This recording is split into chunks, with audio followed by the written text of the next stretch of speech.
જય શ્રી કૃષ્ણ મિત્રો, આજે આપણે શક્કરિયાની બાફવાની અથવા શેકવાની નવી રીત વિશે જાણીશું. શક્કરિયા સ્વાદમાં ટેસ્ટી અને વિટામિન્સથી તો ભરપૂર હોય જ છે. આપણે એને ખાવા કેવી રીતે? ઘણીવાર બાફીએ ને તો અંદર કુકરમાં પાણી રહી જતું હોય અને એવા પાણીવાળા શક્કરિયા આપણને ઓછા ભાવે.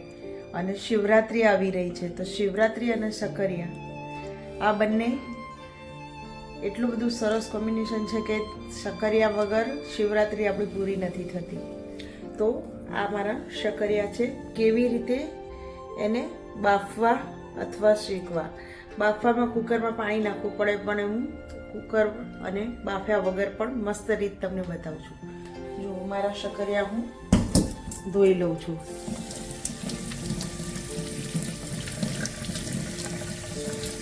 શક્કરિયા હવે ધોવાઈ ગયા છે. હવે આ મારી પાસે માટીની તવી છે, જે આપણે બાજરીના મકાઈના રોટલા બનાવીએ એ તવીને પણ હું ધોઈ અને સાફ કરી લઈશ, કારણ કે આપણે ઉપવાસમાં ખાવા હોય તો કામ લાગે. તવી મારી ધોવાઈ ગઈ, એકદમ ક્લીન કરી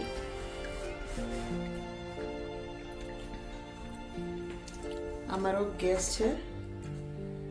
ગેસના સ્ટેન્ડ ઉપર તવીને હું મૂકી દઈશ. આમ તો આપણે કુકરમાં બાફતા હોય છે, પણ એ એટલા ટેસ્ટમાં સરસ નથી બનતા. થોડીક વાર માટે ગેસની આંચને હું ફૂલ રાખીશ, જ્યાં સુધી તવી તપે.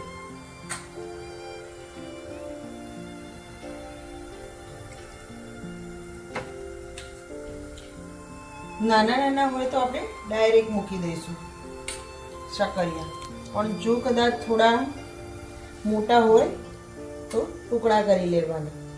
આ તવી કાણાવાળી છે, એની અંદર હું શક્કરિયા મૂકું છું બધા.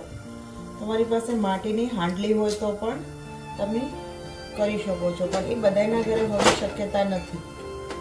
તવી તો લગભગ બધાના ત્યાં મળી જ રહે. આ મોટું હતું તો થોડુંક કટ કરીને મૂક્યું. આ પણ ખાલી અંદરથી સારું શેકાય એટલા માટે મેં કાપો કરી લીધો છે.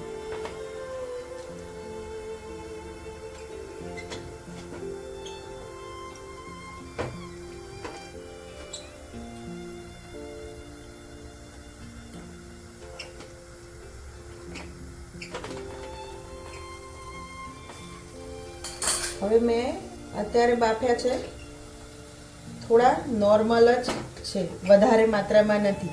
પણ જો તમારી પાસે વધારે હોય તો તમે ઉપરા ઉપર લેયર કરી શકો છો. આ મેં થોડાક જ બાફ્યા છે, શેક્યા છે. અને આ શક્કરિયા નહીં માનો એટલા બધા મીઠા લાગે છે કે જો અમે સવારે બાફ્યા તો બપોર સુધીમાં પૂરા થઈ ગયા. હવે આ અમે બીજા બાફા મૂક્યા છે. તવી મારી તપી ગઈ છે. હવે હું થોડી મીડિયમ આંચ કરી દઈશ. હવે આની ઉપર હું એક ઢાંકણ મૂકી દઈશ.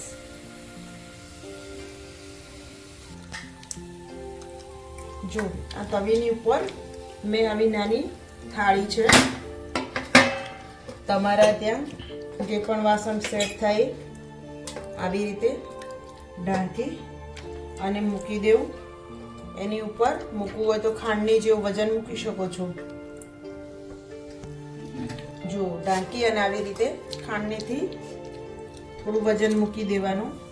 10-1 મિનિટમાં મસ્ત ધીમા તાપે શેકાઈ જશે. પહેલાં આપણે શક્કરિયા ભઠ્ઠામાં શેકતા હતા, જ્યારે આપણા મમ્મી દાદી લોકો બનાવતા ત્યારે શિવરાત્રિના ટાઈમમાં ચૂલામાં ભઠ્ઠામાં. તો અત્યારે ભઠ્ઠા તો નથી, પણ આ એના જેવા જ સરસ ટેસ્ટી બને છે.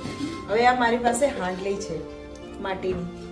જો આની અંદર પણ તમારે બાફવા હોય તો શેકવા હોય તો તમે કરી શકો છો. આ એનું મારું ઢાંકણું છે, પણ આ બધાના ઘરે અવેલેબલ ના હોય તો મેં આ એક સરળ રીત બતાવી કે માટીની તવી તો બધાના ઘરે હોય જ, અને એની અંદર શેકેલા શક્કરિયા એટલા મીઠા બનશે તમે નહીં માનો. કારણ કે કુકરમાં બાફીએ ને તો થોડી વધારે પડતી ગરમ માત્રા થઈ જાય, અને પાણીમાં બી આપણે બાફીએ. તો એ મીઠાશ છે ને એ ઓછી થઈ જતી હોય છે. અને એવા શક્કરિયા આપણને શિવરાત્રિમાં ઓછા ગમે. શિવરાત્રિ તો છોડો, એમના પણ આપણે શક્કરિયા ખાવાના શોખીન લોકો હોય છે કે શેકેલા બાફેલા. તો આ જો અમારા 8 થી 10 મિનિટ થઈ મસ્ત એવા શેકાઈ ગયા છે, કમ્પ્લીટ, ક્યાંય દાજ્યા વગર ધીમી આંચ ઉપર એકદમ. હજુ 5 મિનિટ એને ફરીથી ઊંધા ફેવર્યા, ઊંધા ફેવરી અને પછી ફરીથી હું 5 મિનિટ માટે મૂકી દઉં. જો કે બફાઈ તો ગયા જ છે, શેકાઈ, પણ થોડા એકદમ ઢીલા થઈ જાય, સ્મૂથ થઈ જાય એના માટે. તો ફરી 5 મિનિટ હું આને થવા દઈશ ધીમી તાપ ઉપર.